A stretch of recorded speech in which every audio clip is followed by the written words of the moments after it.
calling on me, and very grateful to hear from the earlier speakers. I echo the sentiments and opinions shared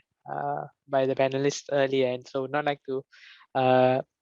repeat on them too much. But I thought what I could value add on would be re-emphasizing that reforms are only as strong as the people in the service. So in order for any reforms to be successfully implemented and thereafter sustained, would be through investment in quality human capital, and that if you take care of the people who are in the service, who are doing the reforms and who are continuing on the good work, you can have faith and belief that the good work will be carried on. And it's no easy feat to develop and build up the kind of human capital capacity to supplement the necessary human systems and data structures which must complement any good reform. But I think the point I would like to share from the Singaporean experience in this panel um, is to emphasize um, that capacity building should start from a, um, a very early view to invest in the continuous learning of officers, and also imprinting this idea of basic systems thinking, basic data uh, analysis, and the mission and vision of the organization or the reforms behind why we are doing something. So for example, the next stage in public service that Singapore is taking is to adopt greater digital connectivity. I think Finance Secretary, the Honorable Financial Secretary earlier shared that um, there will have to be good data systems in place. There will has to be digital networks. There has to be a broad strategy and overview on how we are going to achieve our outcomes. But if these are kept at a very political level,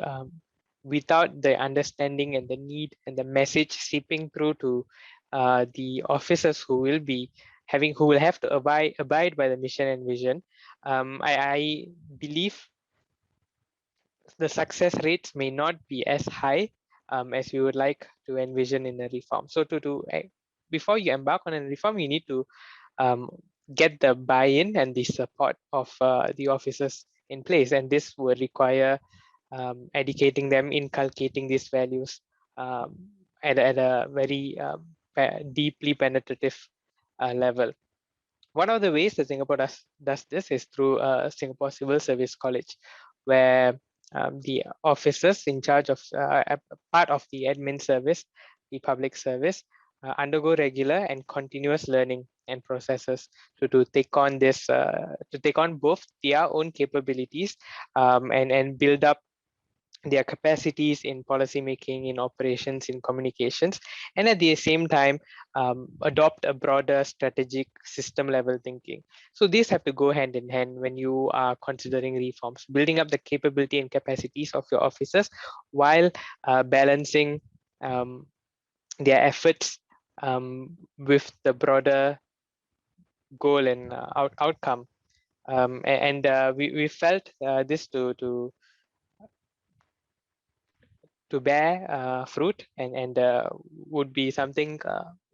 we can consider going forward in developing countries and developed countries, because having a strong administrative system is an essential for any government to be able to support its people, especially in trying times such as the pandemic.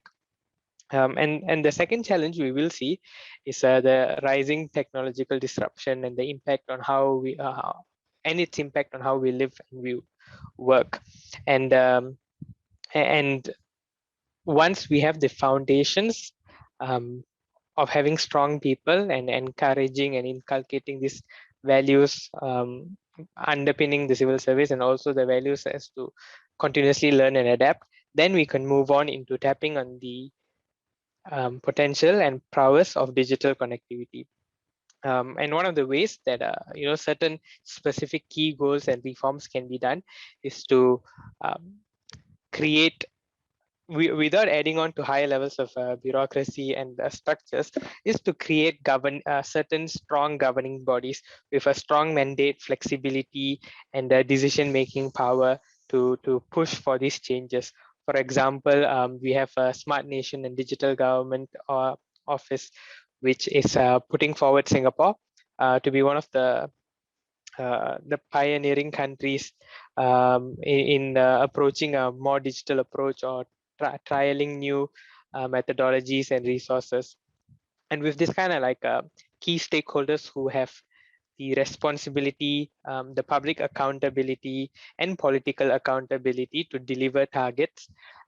you will be able to achieve um,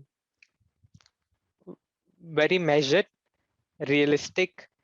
and sustained growth in a particular key area. So you'll have to identify in your reforms what are the key areas of growth that are important, and being able to resource this through strong governing bodies will be able to deliver the results, and also have the connections and connectivity across countries to be able to pull together the results. So in some, the two main points that I wanted to put across is that in any reform, we have to build on existing potential, build on your human capital, strengthen that human capital, be it through continuous learning, through institutions which be able to provide this continuous learning, and also inculcating the whole of government message in why we are embarking on a particular reform or vision, and how to sustainably conduct it, and two, at the same time, to achieve specific measures and growth in key areas to do without overburdening the levels of bureaucracy, to have flexible yet highly accountable agents or officers or committees which will be able to deliver particular reforms and results. Yes, that would be my short 2 points on public administrative reforms based on some experience in Singapore.